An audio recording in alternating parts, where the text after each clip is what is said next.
We have here the strength energy. So it looks like meron ditong energy, no, na nalulungkot pero ayaw magpakain sa lungkot, bagkus nag-iisip ng paraan upang makaahon or makaalis sa sitwasyon. Yun yung nakikita natin dito. But for some reason, I'm sensing maturity level dito sa energy. Actually, energies pa nga no, dito.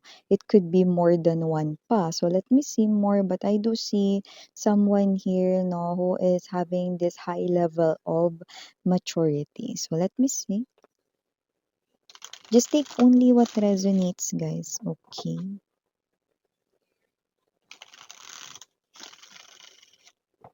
Okay.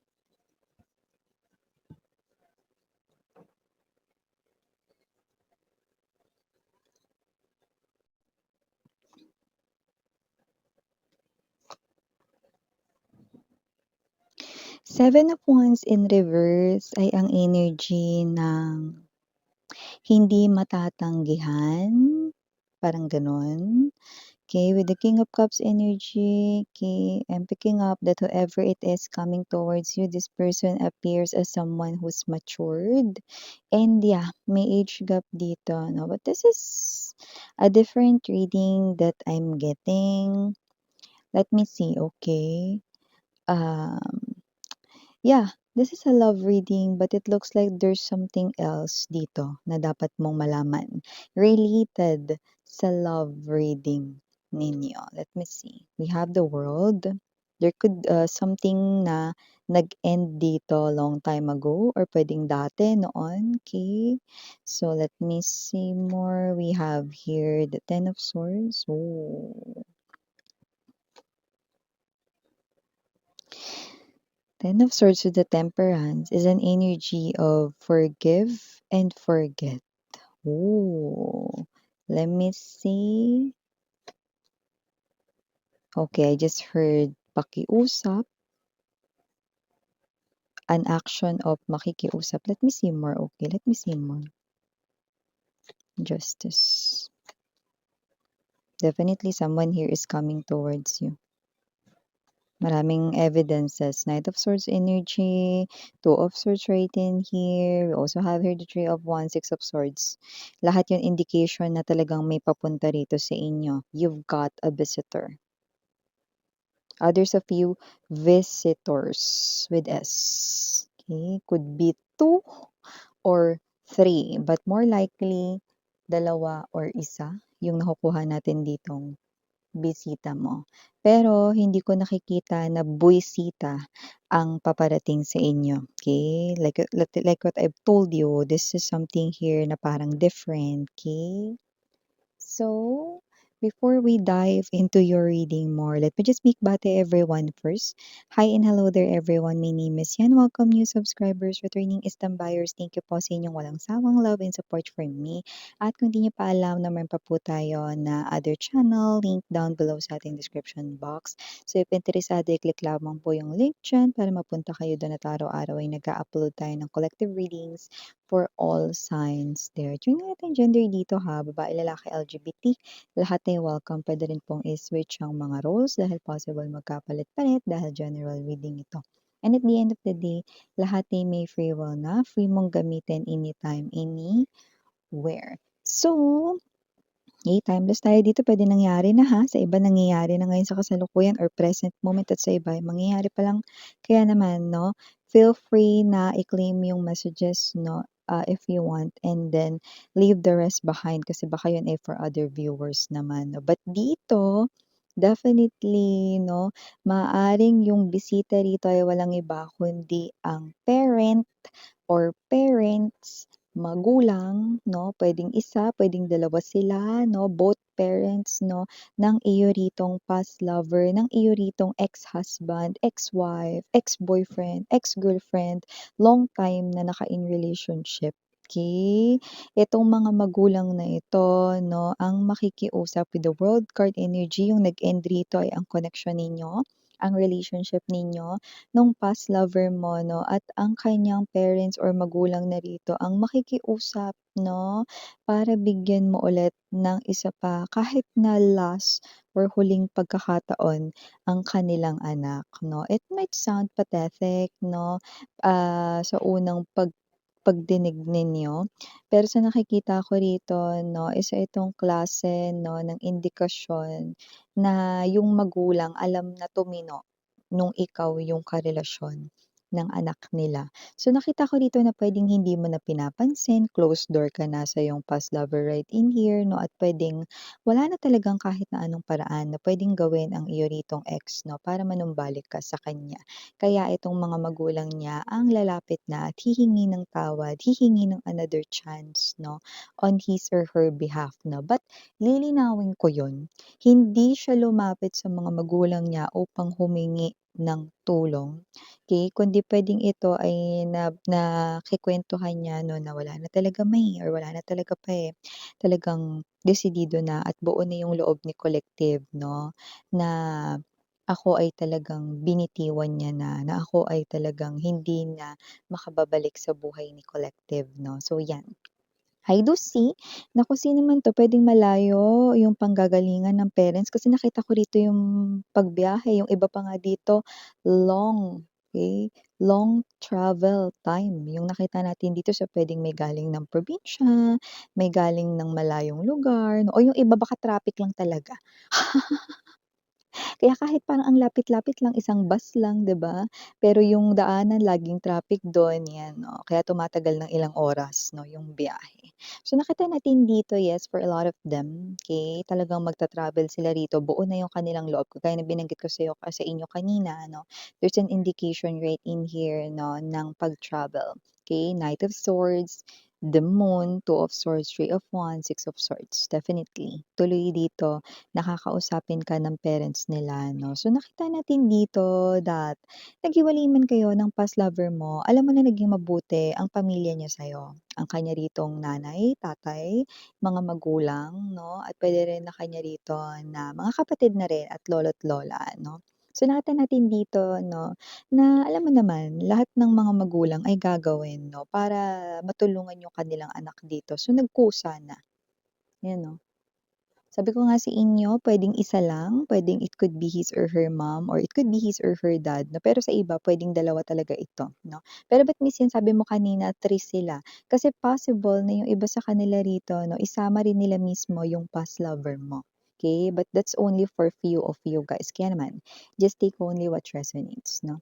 So, parang dito lumalabas 'no, na kung ang mga parents niya or ang magulang niya 'no, isa man sila o dalawa sila rito 'no, alam nila na kapagka, sila yung pumunta sa inyo 'no, hindi niyo sila matatanggihan 'no, patutuloyin niyo sila rito. Pero hindi yun parang nagte-take advantage sila doon, kaya alam nila na may respeto ka talagang klase ng tao.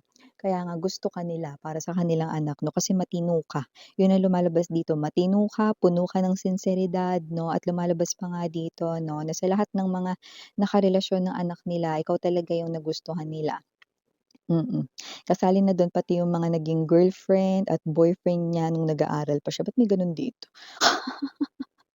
Ibig sabihin talagang meticulous or talagang alam ng mga magulang niya talaga rito yung ugali mo na ikaw ay sadyang iba sa lahat ng mga naka-connect ng kanyang anak 'no. Pero may betrayal with the Ten of Swords energy. Possible na ang naging dahilan kaya parang hindi mo na pinababalik sa buhay mo ang iyong past lover ay dahil sa third party na ahas, tao. Snake 'no, na puwedeng naging dahilan kung bakit kayo nagkahiwalay, okey? Kasi nakita natin dito yung pagta-traitor, panloloko, pagtataksil 'no, pero makikiusap ang kanya ritong mga magulang 'no, on behalf of their daughter or, on behalf of their son, okey, na, kalimutan 'no, ang, nakaraan at, magpatawad, magsimulang muli, 'yan 'no. So, parang sila ito na ina-assure ka nila na nasa likod niyo pa rin sila 'no, at sa pagkakataong ito na parang sila yung aalalay sa inyong connection at relationship 'no, kasi parang wala ka ng tiwala dun sa yung person 'no. With this Eight of Cups in reverse right in here 'no, and there's this Temperance, ay naku miss 'yan, hindi mo alam kung gaano ako parang kalamansi na parang piniga ko na lahat ng pasensya ko para sa tao na 'yan, pero wala talaga, ano. Pero alam mo, I will be honest on this part, with the Knight of Pentacles energy 'no, nakita ko rito na kung sakaling bibigyan mo ng isa pang pagkakataon, like huli na talaga 'no, if ever lang 'no, na makukuha ka sa pakiusap ng kanyang mga magulang dito 'no, um nakita ko na talagang itong tao na 'to 'no, ay patutunayan through his or her actions na talagang hindi na mauulit ang lahat ng mga syonget na ginawa niya dati sa inyong koneksyon. Lalong-lalo na yung ininvolve niya kayo sa isang klase ng gusot 'no, na kahit na yung plancha na naka-maximum na eh, hindi magawang matanggal yung gusot or maituwid, 'di ba? So, ibig sabihin hindi kailanman sisirain ng iyong ex-lover dito ang tiwala mong muli. Pero kagaya ng binanggit ko sa inyo, kahit na isang beses lang masira ang tiwala, napakahirap na ito ay maibalik, 'di ba? So, nakikita natin dito 'no, na puwedeng iba sa inyo buo na yung loob niyo, talagang ayaw niyo na 'no, pero ito nga magugulat ka 'no. Nakikita ko rito 'no, na kapagka, um, itong mga magulang niya or itong magulang niya 'no, ay nakapagpasya na kausapin ka 'no, magugulat ka rito 'no, bakit sila tumatawag 'no. Maaaring may ginagawa ka, puwedeng nagtatrabaho ka or puwedeng meron kang inaasikaso gawaing bahay or puwedeng nasa bahay ka ninyo 'no, kasama ang pamilya mo 'no or kung mag-isa ka lang sa bahay 'no, basta may ginagawa ka, 'yan 'no. So, maaaring hindi mo agad sagutin yung tawag na ito at mapapaisip ka, bakit? With the moon right in there 'no, bakit, 'di ba? So, nakita natin dito 'no, this is a Libra sign. So, nakikita natin dito 'no, na na it is more likely communication, an adult communication, very seryosong pag-uusapan ito at magugulat ka, bakit kaya sila tumatawag sa'kin? Gusto mong sagutin 'no, kasi alam mong may respeto pa rin itong mga alam mong may respeto ka sa mga magulang niya 'no, at parang napaisip ka nga nun kasi ang bubuti naman ng mga magulang niya, pero paano niya nagawa yun, 'di ba? Alam mo kasi mga mahal 'no, yung mga tao kasi 'no, they are full of desires, kaya nga yung mga humans meron yan bawat isa na devilish obsession kapagka merong gusto na isang bagay, there's lust, 'di ba?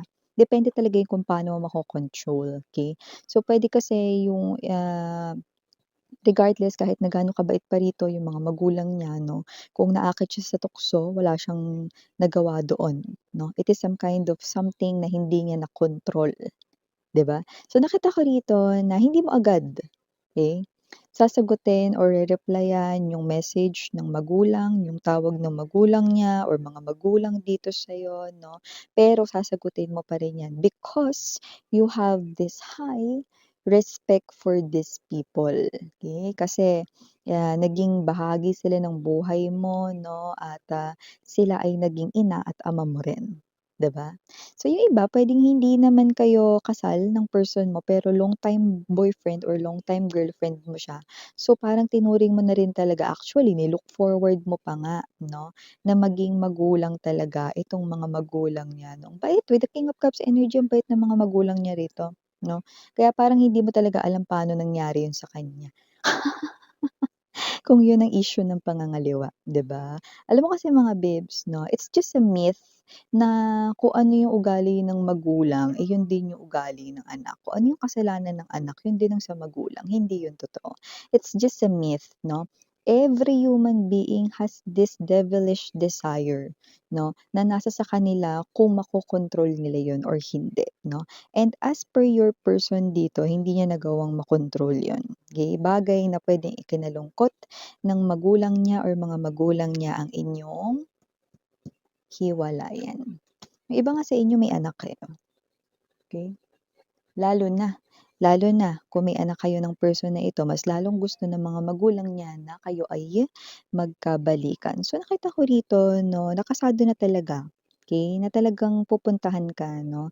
So, itong tawag na 'to 'no, ay hindi talaga yung pormasyon na puntahan ka or whatsoever 'no, pero maaaring ito ay more likely nakuha ko rito, puwedeng malapit na sila saka sila tatawag sa'yo rito, okey. So, gano'n yung energy. So, Three of Wands, Six of Swords 'no, indication na may schedule na.